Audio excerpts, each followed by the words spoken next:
A family's history isn't always some dusty old book that's finished and sitting on a shelf. A lot of the time, it's a living, breathing story. It's full of precious artifacts, faded photos, and every now and then, a surprising little correction that kind of changes how you see the whole thing. Okay, let's dive into one of those exact stories. So, check this out. It all starts with this one simple binder. Doesn't look like much, I know, but inside, wow, it holds over 50 years of one family's entire journey, all painstakingly put together. This is basically our time capsule, our window into their past. But here's the thing. This is way more than just a collection of documents and dates. At its very heart, this binder is something so much more personal. It's really an act of love. And this dedication page, this says it all. Prepared especially for Michael. With love, Mom. It was a Christmas gift back in 2005, created to pass a legacy from one generation to the next. It's that personal touch that makes family history so incredibly powerful. Okay, you ready? Let's crack this thing open. The centerpiece, what's going to be our guide for this whole exploration, is this hand-drawn map of the family's past. And here we go. Look at that. A beautiful, hand-drawn family tree that traces both the Gonzalez and the Garcia families. This is our roadmap. So let's zoom in and take a closer look at some of these branches. All right, on Michael's father's side, we've got his grandparents. There's Antonio Gonzalez, born in Spain, and his wife, Maria Diaz Gonzalez, who the tree says is from Havana, Cuba. Okay, so file that little detail away. Spain and Cuba. It's going to be a huge deal later on, trust me.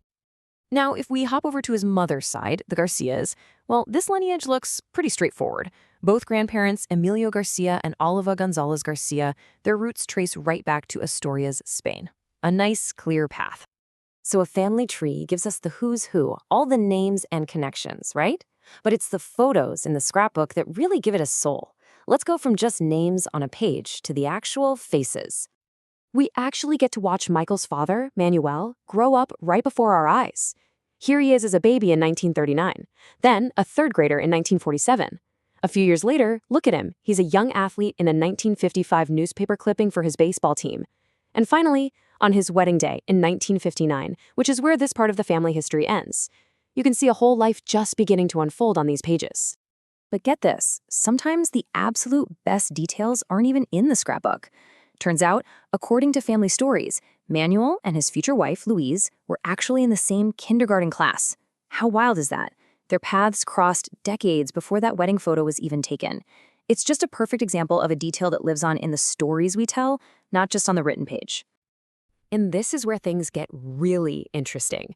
Because while this written record is an incredible treasure, it's the living memory, the stories we pass down, that adds those vital details and, sometimes, some really important corrections. So this takes us right back to that question from the family tree. Remember? On one side, we see Spain. On the other, Havana, Cuba. So what's the real story? Where is the family really from?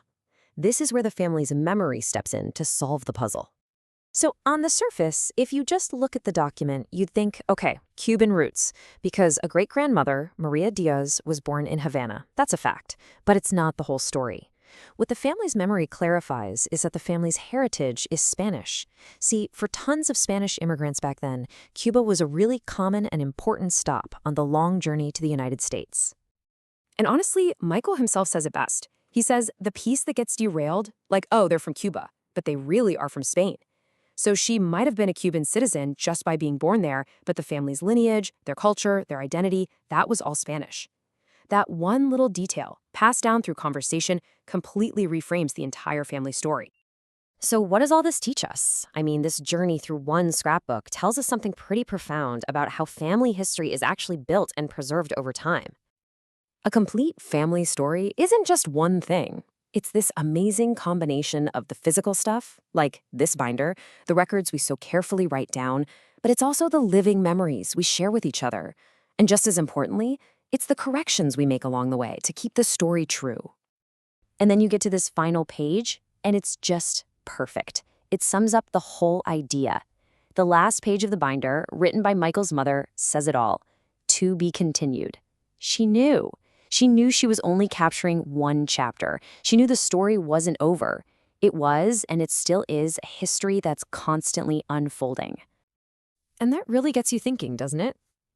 This isn't just about one family scrapbook. It's a beautiful reminder that all of our histories are this living blend of paper and memory, of facts and feelings. It makes you wonder, what stories in your own family are just waiting to be retold? Or maybe, just maybe, waiting to be lovingly corrected?